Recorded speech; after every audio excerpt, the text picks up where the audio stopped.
बहुत ही महत्वपूर्ण एप्लीकेशन है जिसका नाम है नेशनल ई विधान एप्लीकेशन। हम शॉर्टकट में इसको नेवा कहते हैं। हाल ही में इस एप्लीकेशन के साथ, इसको बोलते हैं हिंदी में राष्ट्रीय ई विधान एप्लीकेशन, इस एप्लीकेशन के साथ पश्चिम बंगाल भी जुड़ चुका है। अब पश्चिम बंगाल में सरकार बदल गई है, जितनी भी राष्ट्रीय स्तर पर डिजिटलीकृत कार्यक्रम है या कोई भी प्रोग्राम है, सब जगह पे पश्चिम बंगाल अब आपको जुड़ता हुआ दिखाई देगा। और ये 33वीं विधायिका है जो इस एप्लीकेशन के साथ जुड़ी है। दरअसल ये हमारे देश की विधायिका का एप्लीकेशन है, ठीक है। नेशनल ई विधान एप्लीकेशन, राष्ट्रीय ई विधान एप्लीकेशन, ये आपका बना हुआ है पूरी तरीके से वन नेशन वन एप्लीकेशन के तहत। अब आप सोच रहे होंगे सर ये क्या है एप्लीकेशन, एक बार बताइए।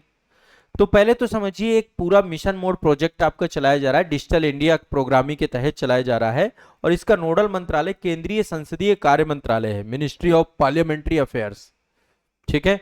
इसका उद्देश्य है कि देश की जितनी भी राज्य विधायिका हैं और विधान परिषदें हैं, 37 विधायिका टोटल हैं हमारे देश में, टोटल 37 विधायिका हैं। अभी 28 राज्य हैं, सब जगह एक एक विधायिका है। और इसके बाद केंद्र शासित प्रदेश में 3 केंद्र शासित प्रदेशों में विधायिका है, जम्मू कश्मीर, दिल्ली और आपका जो है पुदुचेरी। तो ये हो गए आपके। इसके अलावा विधान परिषद कुछ राज्यों में है, तो सब मिला के 37 विधायिका हैं। उनका एक साझा डिजिटल प्लेटफॉर्म है और पेपरलेस बनाने की तरफ काम किया जा रहा है। एक ट्रांसपेरेंट सिस्टम, एक अकाउंटेबिलिटी वाला सिस्टम डिजिटल इंफ्रास्ट्रक्चर से नेशनल ई विधान एप्लीकेशन जोड़ा गया है। तो इस एप्लीकेशन में एक तरीके से पूरा एनआईसी के द्वारा, ये पूरा जो भी हमारे यहाँ पे एनआईसी मुख्य संस्था है आपकी, तो ये पूरा का पूरा इसमें एक तो भाषाई समावेशन है। इसमें भाषनी टूल, आप भाषनी के बारे में जानते हैं, भाषनी आपका एआई टूल है जिसमें भारत की जितनी भी लैंग्वेज हैं उन लैंग्वेजेस के साथ स्थानीय भाषाओं के साथ उसको जोड़ा गया है। तो ये भाषाई समावेशन भी है। पहला राज्य नागालैंड बना था जब ये 2022 में आपका लॉन्च हुआ था, तो नागालैंड पहला जो है ई विधान से जुड़ा था और लगातार जुड़ते चले जा रहे बहुत सारी जो है ई विधान। अब इसके माध्यम से होता क्या है, सदन के जितने नोटिस होते हैं, विधायक जितने भी विधेयक होते हैं, जितने भी आधिकारिक दस्तावेज होते हैं, उनको प्रमाणित करने के लिए सिग्नेचर वगैरह करना पड़ता है हर जगह से। भाई विधायक कभी पहुंच रहे नहीं पहुंच रहे, उनमें साइन कर सकें। तो इसमें प्रॉपर जितने एमएलए होते हैं, मंत्री होते हैं, सचिवालय अधिकारी होते हैं, उन सबका एक लॉगिन आईडी पासवर्ड होता है और वो वहां पे लॉगिन करके काम कर सकते हैं। तो नेवा आपका उस तरीके से बनाया गया है। केंद्र और राज्य सरकार दोनों मिलकर के इसका खर्चा उठाती हैं।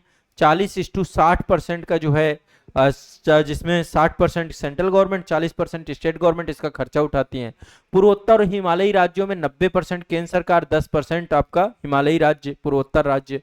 यूटी की बात करें तो पूरी तरीके से केंद्र ही खर्चा उठाता है केंद्र शासित प्रदेशों में, ठीक है। तो पूरा विधायी कामकाज को डिजिटलीकृत किया जा चुका है इस एप्लीकेशन के तहत। सदन की जो कार्य सूची है, डेली का क्या कामकाज है, वो सब कुछ इसी एप्लीकेशन के तहत चल रहा है। पूरी तरीके से जो कमेटी बनी होती हैं, उन कमेटी के जितने भी काम होते हैं, उनका क्या एजेंडा है, किस कमेटी में क्या काम होना है, वो कब रिपोर्ट दे रही है, सब कुछ एक ही एप्लीकेशन में है, ठीक है। सदन की जितनी भी पुरानी बहस होती हैं, ऐतिहासिक रिकॉर्ड होते हैं, वो भी डिजिटली इसी एप्लीकेशन में एक जगह इकट्ठा हो रहा है। तो ट्रांसपेरेंसी, जवाबदेहिता बढ़ेगी कि नहीं बढ़ेगी। सदन की कार्रवाइयों की लाइव स्ट्रीमिंग भी होती है, आप देखते हैं ना, ऑनलाइन स्ट्रीमिंग होती है।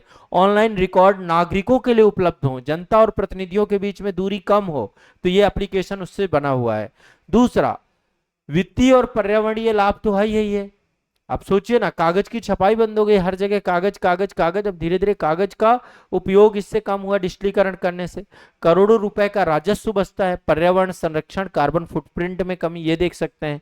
कोऑपरेटिव फेडरलिज्म के तौर पे देख सकते हैं इसको, सहकारी संघवाद, क्योंकि केंद्र और राज्य दोनों के द्वारा इस परियोजना को चलाया जा रहा है, इस पूरे मॉडल को चलाया जा रहा है। स्मार्ट गवर्नेंस की बात भी हो सकती है, नौकरशाही और विधायी संचालयों के बीच में फाइलों का त्वरित ट्रांसफर करना, समय की बचत होती है, टाइम इफिशियंसी की बात है, निर्णय प्रक्रिया तीव्र हो जाता है आपका, उसके तहत आप इसको देख सकते हैं।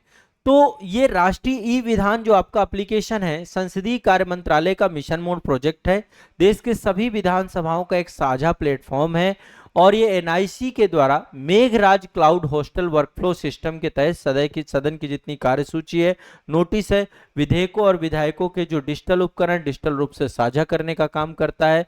विधायी कार्यों में पारदर्शिता, गति, पर्यावरण अनुकूलन, सरकारी राजस्व की बचत और नागरिक जुड़ाव के तहत भी इसको आप देख सकते हैं। नागालैंड इसको सबसे पहले जुड़ा। अभी पश्चिम बंगाल 33वां राज्य बना है। उत्तर प्रदेश, गुजरात, तमिलनाडु, पंजाब सब राज्य इसको अपना चुके हैं, इसके साथ जुड़ चुके हैं।